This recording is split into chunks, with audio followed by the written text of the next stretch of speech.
Et bonjour, c'est Fred pour Étrange Indécent. Donc on se retrouve pour une nouvelle... C'est une toute nouvelle, un tout nouveau concept. Alors, cette fois-ci on est carrément dans un bistrot à Metz. Et pour changer un petit peu, cette fois-ci c'est de l'enregistrer et c'est une interview avec une autrice qui sera présente à Étrange Grande, Sophie Loubière. Bonjour et puis merci d'avoir accepté cette petite interview. Avec plaisir. On profite que vous êtes de passage au Livre à Metz pour les 3 jours, vendredi, samedi, dimanche. Là, au moment où vous verrez cette interview, ça a été enregistré le vendredi, donc on est encore un peu à la cool, donc ça va. Déjà, premièrement, on sait que vous allez être présente à Étrange Grande donc les 7 et 8 septembre prochains. Je voulais savoir, justement, la première petite question avant qu'on fasse la présentation, etc., c'est de savoir, Étrange Grande, comment ça s'est fait, l'invitation et le fait que vous ayez envie de venir.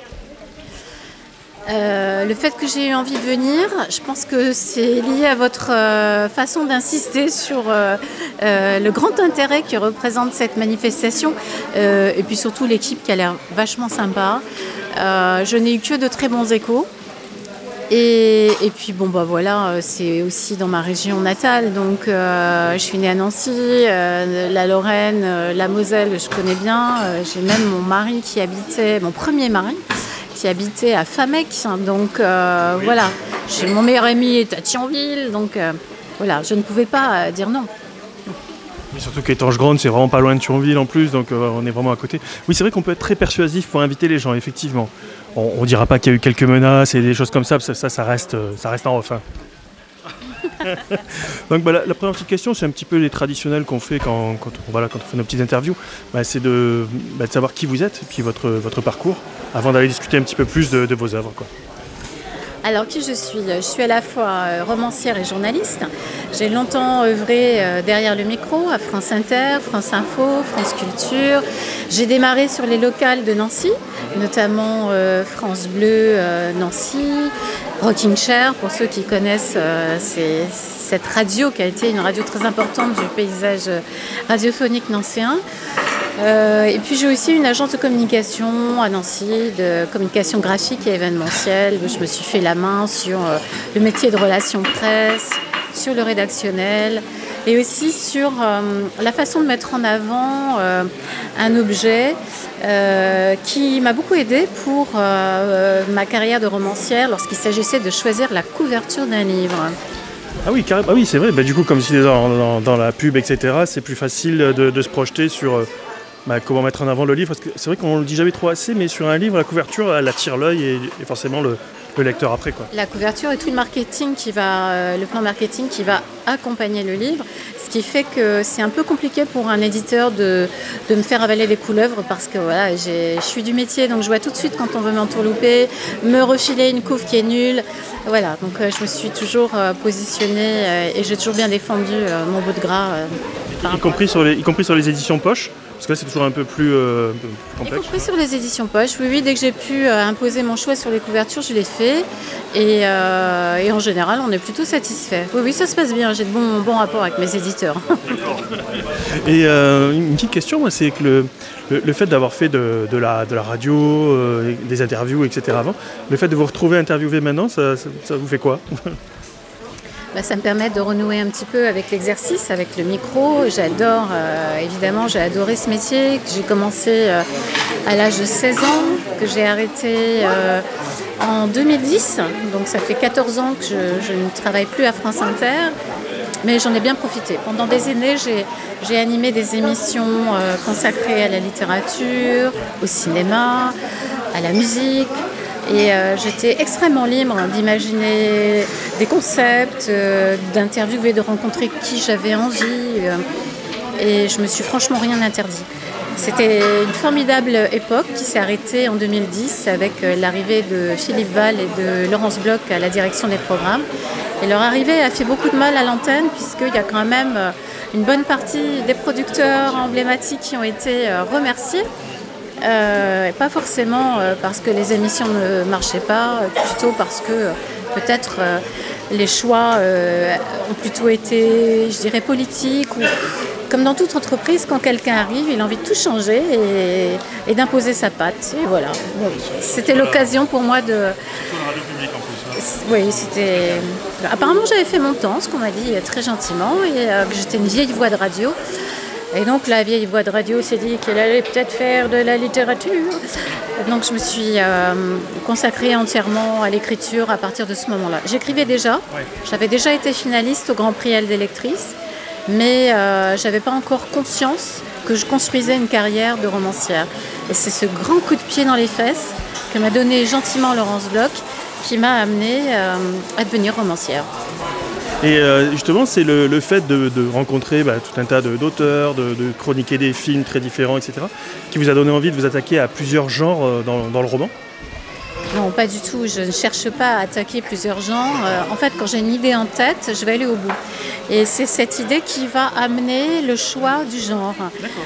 Comme je travaille toujours sur des faits réels, des faits divers, qui sont tellement passionnants parce que tellement riches, moi j'ai envie de savoir pourquoi quelqu'un soudain va poignarder 50 fois quelqu'un d'autre. Ça m'intéresse de savoir. Je n'ai pas envie de le voir, j'ai envie de comprendre, d'analyser. Donc je vais aller chercher toutes les pièces du dossier et un peu comme une journaliste, je vais faire un travail de préparation. Et ensuite, en tant que romancière, je vais choisir le point de vue. Et je vais tourner mon film. Donc je vais choisir le décor, le lieu, les personnages, m'inspirer d'acteurs, d'actrices. Et petit à petit, écrire mon histoire comme un film. La tourner dans ma tête. J'écoute des musiques de film. Et en fait, ce qui m'a formée à l'écriture, c'est déjà des études de lettres. C'est le fait que j'ai lu depuis l'enfance, qu'on m'a beaucoup lu aussi, que je fais du théâtre et qu'en tant que comédienne, je m'incarne dans tous mes personnages et que j'ai lu énormément quand je travaillais à France Inter. Je devais lire à peu près 6 bouquins par semaine. Et c'est vraiment toute cette littérature-là qui, aujourd'hui encore, me nourrit. Et donc du coup, c'est le genre qui finit par s'imposer à partir du fait divers, tout ce que vous construisez comme histoire. Oui, je dirais que c'est aussi une étiquette qu'on nous colle. Mes 2 premiers romans étaient des romans chick-lit, un peu dans l'esprit d'une Bridget Jones, un peu érotique aussi. Et puis le 3e roman étant un polar très remarqué, je vais être soudain désirée par des maisons d'édition tournées vers le noir. Et à une époque où il y a peu de femmes qui écrivent du polar, en tout cas peu de femmes qui portent un prénom de femme, et non pas Fred ou que sais-je, et qui, en tant que femmes, vont écrire des romans féminins, pas au sens nunuche, mais des romans dans lesquels les femmes ont une place aussi importante que les hommes, ne sont pas forcément des prostituées issues des pays des Balkans, ou des femmes fatales droguées et qui fument un paquet de clopes par jour. Pas des stéréotypes masculins, voilà, des femmes ordinaires, quoi. Oui, c'est pas les clichés de la femme fatale des romans et films noirs des années 50-60, quoi. Qui sont très bien, mais qui correspondent à une époque. Et étant de mon époque, à l'an 2000, je ne me voyais pas aller vers ce type de personnage. J'aime plutôt aller vers voilà, des femmes qui me ressemblent ou que je vois autour de moi. Ça peut être des grands-mères, comme dans L'enfant au caillou. Elsa Préau, elle a 72 ans. Des grands-pères, comme dans À la mesure de nos silences. Il a 82 ans, François Vallant. Ou une mère de famille avec ses enfants sur la route 66, dans Black Coffee. Voilà, tous mes personnages sont très différents et sont convoqués par rapport à l'histoire que je vais aborder et le thème qui me court dans la tête, qui sera la résilience, la culpabilité du survivant, les secrets de famille, les non-dits.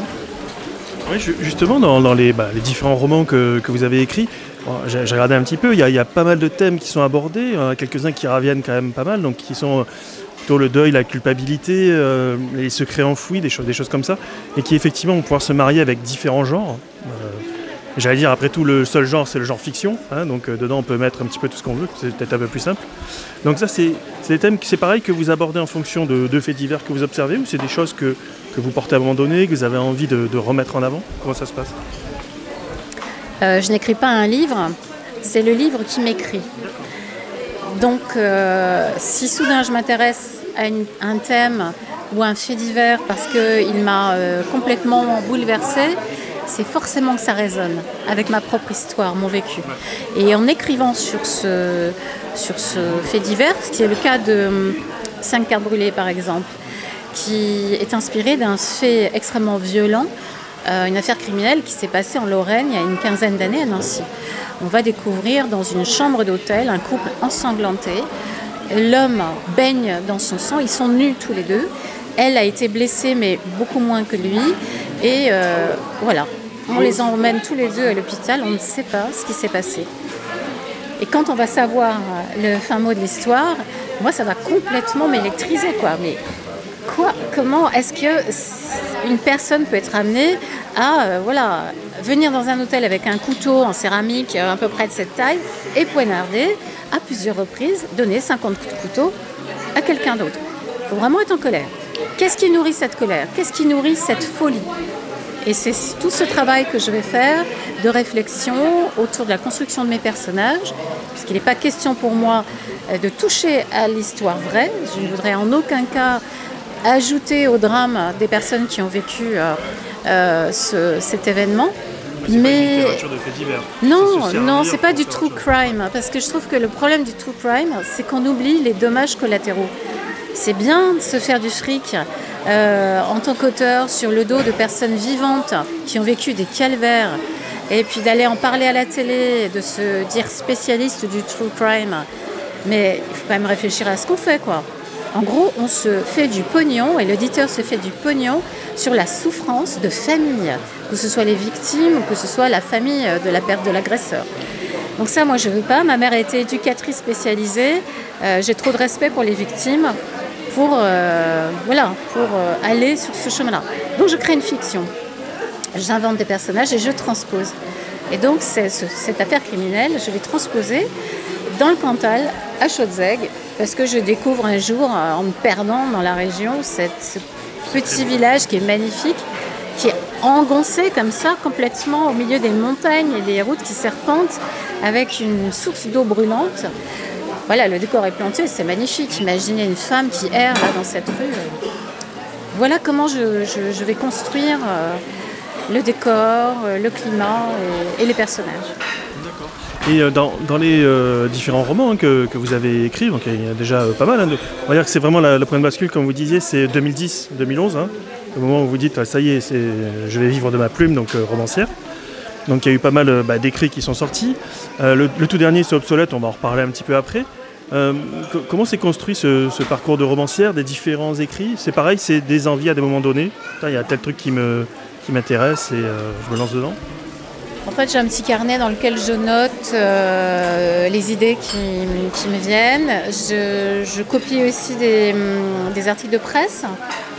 Donc je fais des sauvegardes PDF que je mets sur mon ordinateur. Donc c'est toutes les idées que je mets de côté. Et le jour où je sens que c'est le moment, ou que les différentes pièces de puzzle se sont assemblées, à ce moment-là, je vais proposer à mon éditeur le sujet, la façon dont je vais tourner les choses, l'angle et le point de vue choisi. Que ce soit la première personne, un récit au passé, voilà. Et ça se construit très rapidement parce que dans ma tête, j'ai déjà le début, j'ai la fin, j'ai pas forcément le milieu, mais tout ça va venir au fur et à mesure. Ouais. Oui, d'accord. Parce que c'est vrai que ça, c'est une question que je pose assez souvent pour ce qu'on appelle la technique d'écriture. Et c'est vrai qu'on m'avait souvent sorti l'image du jardinier et de l'architecte. Ça, c'est un truc qui revient assez souvent. Le jardinier qui fait pousser par petits bouts le roman, puis après il va taguer dedans. Et l'architecte, lui, il a tout prévu du début jusqu'à la fin. Donc, alors, je suis ni jardinier, ni architecte. Non, je suis rien de tout ça. C'est vraiment pas des images qui me viennent. Je me sens absolument pas ça. Je suis plutôt un peintre.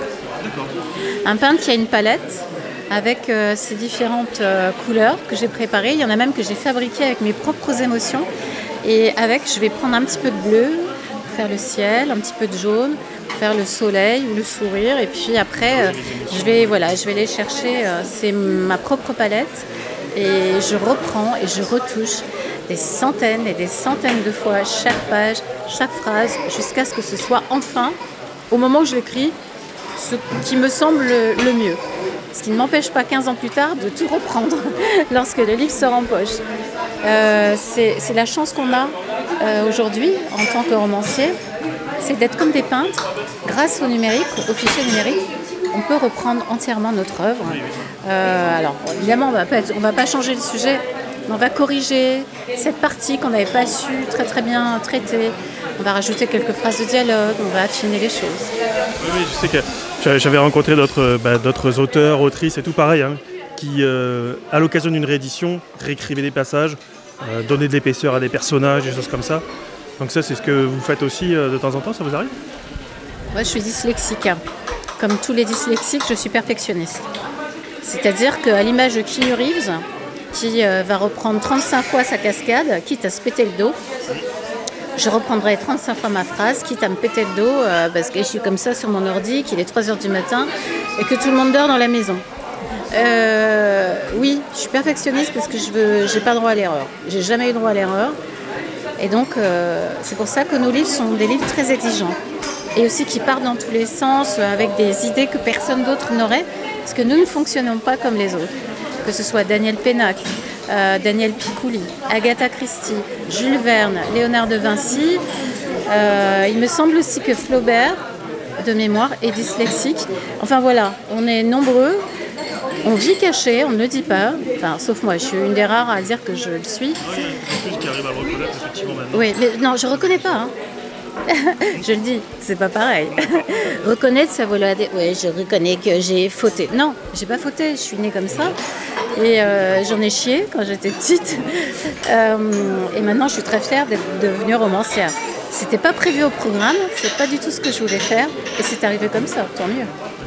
Ouais, c'est ce qui vous permet, Chou, de projeter vos émotions et de les partager aussi.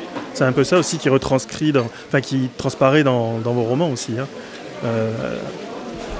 Il y a l'émotion, mais pas que. Un dyslexique, il n'est pas que émotion, il est surtout stratégie, réflexion, capacité d'aller convoquer, d'aller chercher des éléments auxquels personne n'aurait pensé.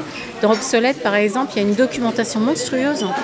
J'allais y venir justement sur Obsolète. Ouais, je refais toute l'histoire de la femme, de la place de la femme dans la société depuis l'époque préhistorique. C'est des tas et des tas de documents qu'il va falloir compresser, aménager et insérer dans le livre, quoi, suivant les séquences.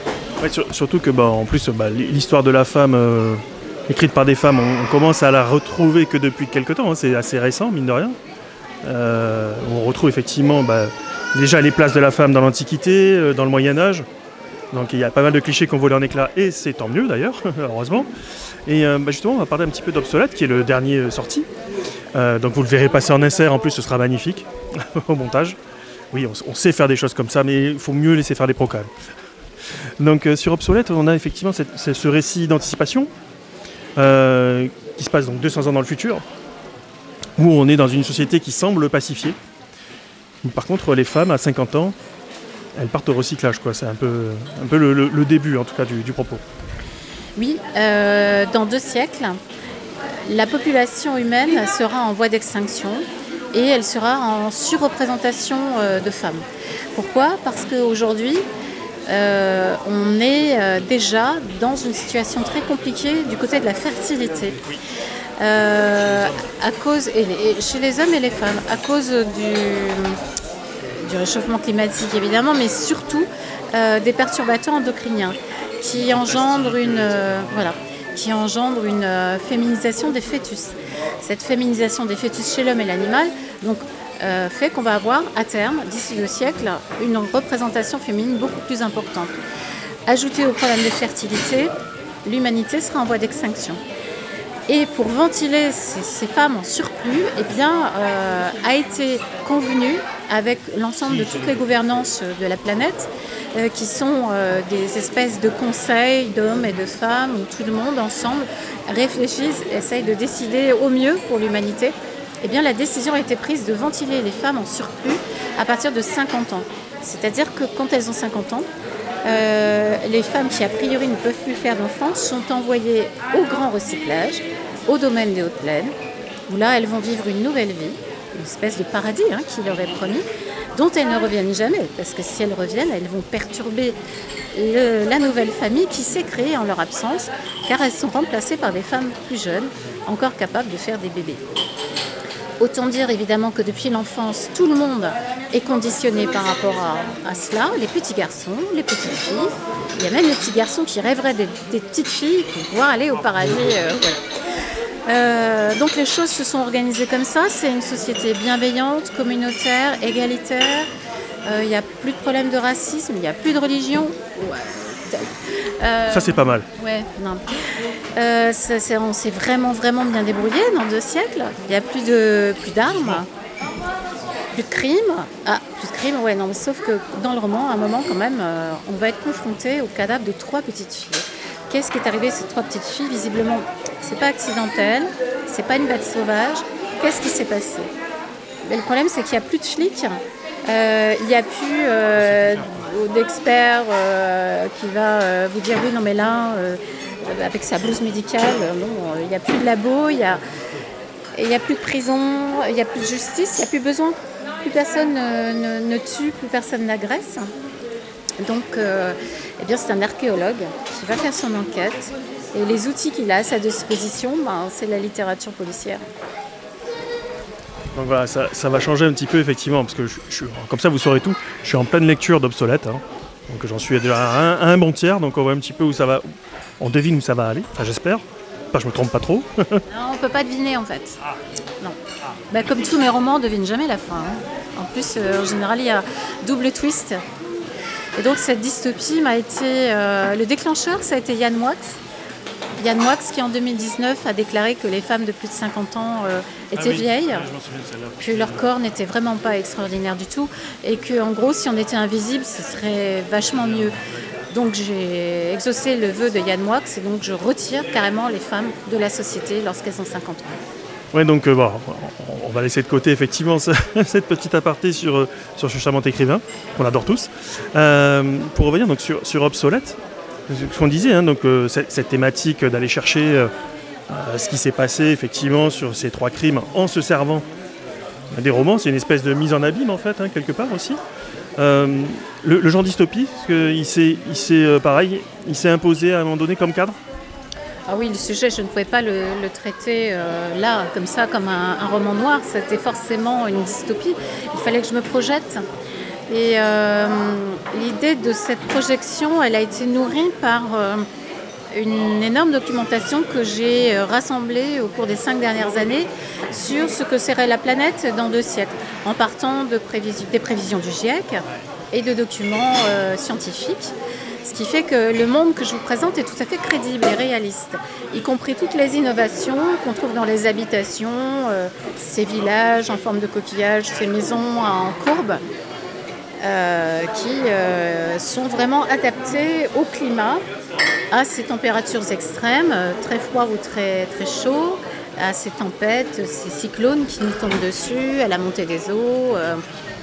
Et à l'économie de l'eau, à l'agriculture ultra raisonnée.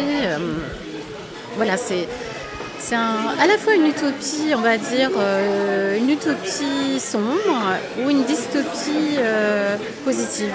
Je ne sais pas comment la définir. Mais c'est vraiment un roman qui touche autant les hommes que les femmes, parce que les hommes ne sont pas si bien lotis que ça. Évidemment, certains hommes, comme dans le livre, il y a 2 hommes qu'on va suivre en particulier. John, qui est un technicien installateur de maintenance, qui lui répare des machines qui ont un siècle, mais qui est absolument pas capable de réparer les femmes. Et d'ailleurs, ça lui pose un gros problème, parce qu'il y a une femme qui va partir dont il est amoureux, Rachel. Et puis on a Keane, qui est le mari de Rachel, qui lui ne veut pas qu'on lui retire sa femme, parce que il a déjà vécu ce traumatisme plusieurs fois. Il faut savoir que ces hommes sont multi-traumatisés. On leur retire toutes les femmes de leur vie. Leur mère, leur grand-mère, leur sœur, leur tante, leurs camarades de classe. Enfin, c'est terrifiant. Oui, non, c'est pas de la grande joie. Il y a un petit côté, alors, comme je disais, hein, j'en suis dans la lecture, il y a un petit côté, alors moi qui ai lu beaucoup d'anticipation, un petit côté Âge de cristal. Bon, eux, c'était à 30 ans, hein, et c'était les hommes comme les femmes qui y passaient. Mais c'est vrai que ça m'a... Alors, très légèrement, hein, c'est juste la thématique qui rappelle ça, en fait. Hein.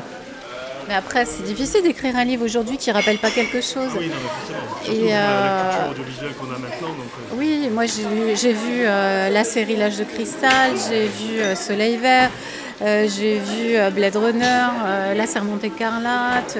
J'ai relu 1984, j'avais aussi vu le film. J'ai lu Le meilleur des mondes, Ravage. Forcément, tout ça me nourrit aussi bien que la littérature surréaliste, Boris Vian, Larachcœur, voilà. Eh bien, on fait de tout ça son miel et avec ce miel, on dessine autre chose. Et évidemment, je joue aussi avec ça. Je sais que vous allez avoir en tête Soleil Vert, que vous allez avoir en tête L'âge de cristal. C'était plutôt L'âge de cristal, parce que c'est la limite d'âge en fait qui fait penser. Ouais. Et puis c'est une série qui m'a marqué quand j'étais gamin aussi, parce que ça aide aussi. Ouais, avec le robot là, qui avait une tête de vieux, qui était chouette. Mais oui, c'est intéressant parce que ça me permet vraiment de, comme dans mes autres romans, de vous manipuler.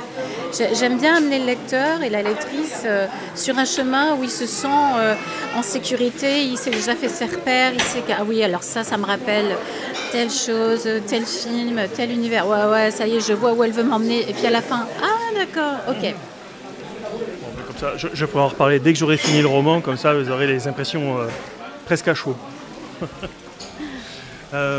Écoutez, en tout cas, voilà, comme il est quand même un petit peu tard, on va pas retenir. On aura l'occasion de toute façon de rediscuter quand on se recroisera donc à Étrange Grande. Et puis surtout, un grand merci de nous avoir consacré un petit peu de votre temps, parce que quand même, voilà. Et puis on se dit à très bientôt en tout cas. Et puis, merci. À très bientôt, merci. Et on va terminer l'apéro alors. Oui. Allez. Oui, on va terminer l'apéro. Bye bye. À bientôt sur Étrange Indécent.